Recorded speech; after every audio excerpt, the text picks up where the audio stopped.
here to talk to you about chapters 11 and 12. Got my friend Frank here to talk with me. So he's going to give a couple shout outs to some people in the class. Hello, Grayson. Grayson, you better be listening. Hello. Okay, we're going to get started. I'm going to minimize me and get to the screen. I'll give some shout outs in a minute to some other people just to see who was listening. Okay, so chapters 11 and 12 focus on the monster's story, the beginning of the monster story, and what he did right after he left Frankenstein a couple years ago and went off to sort of survive.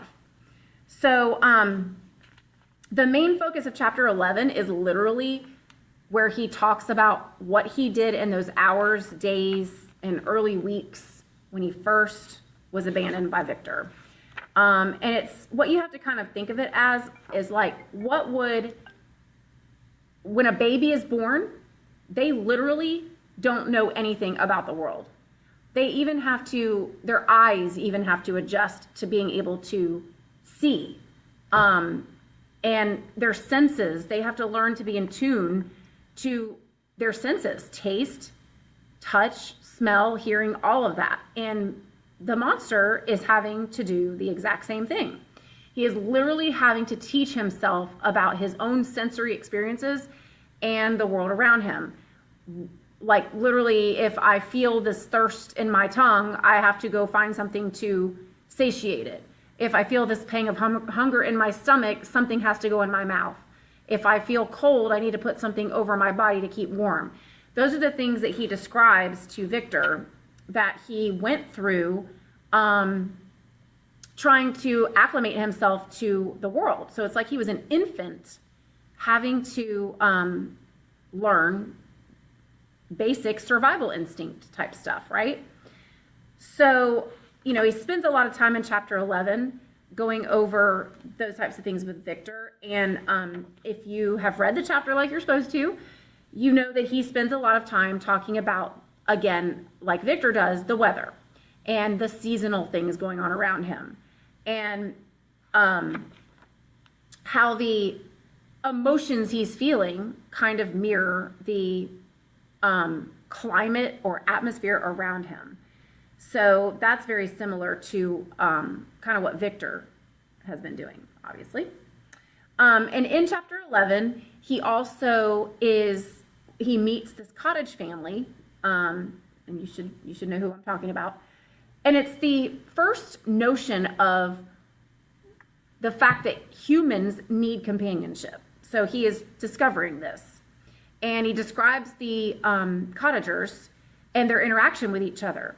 And he sees their mouths move, and these voices come out of their mouths, and sees them reading books and like them forming words and kind of putting together sort of instinctively that your mouth is used to make sound, and you look at something and there's words on a page and you use those words, you form words with your mouth to make those sounds. Like he's really discovering things that we would take for granted that we weren't born knowing. So this discovery of the cottagers is kind of like, oh, you mean I'm supposed to have some companionship? That's what humans are supposed to want. And oh, I kind of want to feel love too. So that's where he starts to learn all of the things about being a human that normally would be taught to you and you'd be exposed to if you had a family to bring you up. So this is kind of his surrogate family. Remember, he is hiding in a little hovel on their little property that they never go in. So he's kind of spying on them between little holes in the wall and observing them. And you just kind of have to suspend your disbelief a little that they would never go in that particular little room. So Frank's saying hi. Hello, everybody. Hello. Okay. So in chapter 12, there's a continuation of his experiences. So there wasn't really anything specific for me to talk to you about in the text with chapter 11.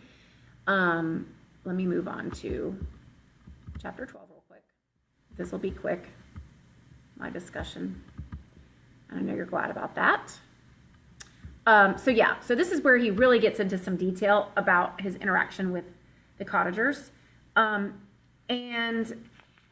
one of the things that I kind of want you to start thinking about here is we talked about doppelganger and how Victor and Robert Walton seem to be kind of a mirror of each other. They have a lot of things in common. Well, it's kind of ironic, but actually Victor and the monster are also starting to align as a doppelganger of one another. Mary Shelley wants you to see that they're actually kind of one and the same. The creator and his creation are kind of a reflection of each other. And there's a little bit of religious symbolism in that, of course. But if you think about it, both the monster and Victor are after some very similar things. They have a quest for knowledge.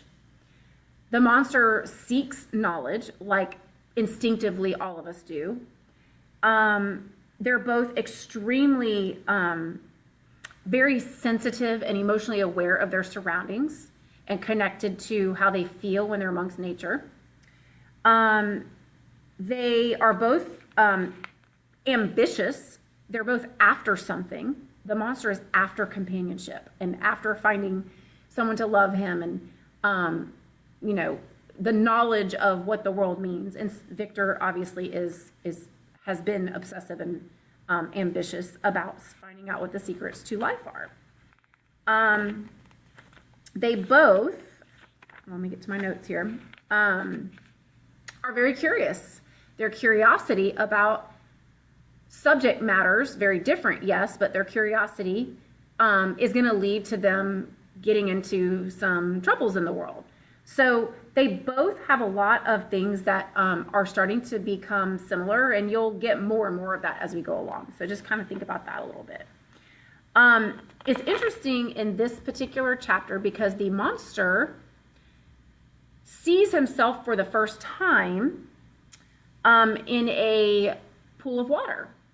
So it was kind of by accident that this happened, but it exposed him to something that he would otherwise never have learned about himself.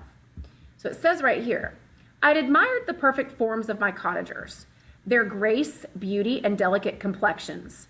But how was I terrified when I viewed myself in a transparent pool? At first I started back, unable to believe that it was indeed I who was reflected in the mirror. And when I became fully convinced that I was in reality the monster that I am, I was filled with the bitterest sensations of despondence and mortification. Alas, I did not yet entirely know the fatal effects of this miserable deformity. So this is a huge turning point for him because now he is starting to put two and two together. Wait a minute. I don't look like all these other people. These other people that are so beautiful to me and perfect. These human beings that have beauty and grace and love and companionship. I have none of this. So these are the first notions of resentment and anger and sense of wanting revenge against his creator. So at this point, he doesn't really know who his creator is. He hasn't found that information out. He's not even thinking about who created him at this point. He doesn't know how he got here. But he knows something is wrong with him. So that's another way that the two characters kind of align as doppelgangers. They're both motivated from this point forward with vengeful thoughts and hatred for the other. And it's kind of ironic because both of them, their hatred and anger for each other is all seated in the same thing. One of them has been abandoned by the other, and the other has been terribly afflicted with tragedy because of the other. So they have reason to hate each other, but it all comes from the same place. So as chapter 12 progresses, by the end of the chapter, the monster now is really intrigued with wanting to expose himself to this family and wanting to have a friend in them. He, of course, thinks that, well, if they're that good and nice to each other, then obviously they would be that good and nice to me. He does things for them kind of without them knowing, chops wood for them, collects food, leaves food for them. They're poor. And if you've read the chapters, you'll know what I'm referring to there. So he's assuming, well, if I do these nice things, they're going to return the favor despite my ugliness. So he says here at the end of chapter 12, my thoughts now became more active and I longed to discover the motives and feelings of these lovely creatures. I was inquisitive to know why Felix appeared so miserable and Agatha so sad. He wants to know why they cry sometimes and why they seem to be so despondent. He can tell they're hungry, he can tell they're poor, but he just doesn't know like what the label is for that yet. So then he says, I imagined that they would be disgusted until by my gentle demeanor and conciliating words, I should first win their favor and afterwards their love. So he says he imagined, well, at first I know they won't want me, but after they get to know me, they will. These thoughts exhilarated me and led me to apply with fresh ardor to acquiring the art of language. So notice he now also refers to himself as being arduous, having an extreme passion for acquiring knowledge. Go figure. Just like Victor. And ultimately, just like Robert Walton. So then the last little paragraph here, notice what he does here. The pleasant showers and genial warmth of spring greatly altered the aspect of the earth. Men who before this change seemed to have been hid in caves dispersed themselves and were employed in various arts of cultivation. The birds sang in more cheerful notes, and the leaves began to bud forth on the trees. Happy, happy earth, fit habitation for gods, which so short a time before was bleak, damp, and unwholesome.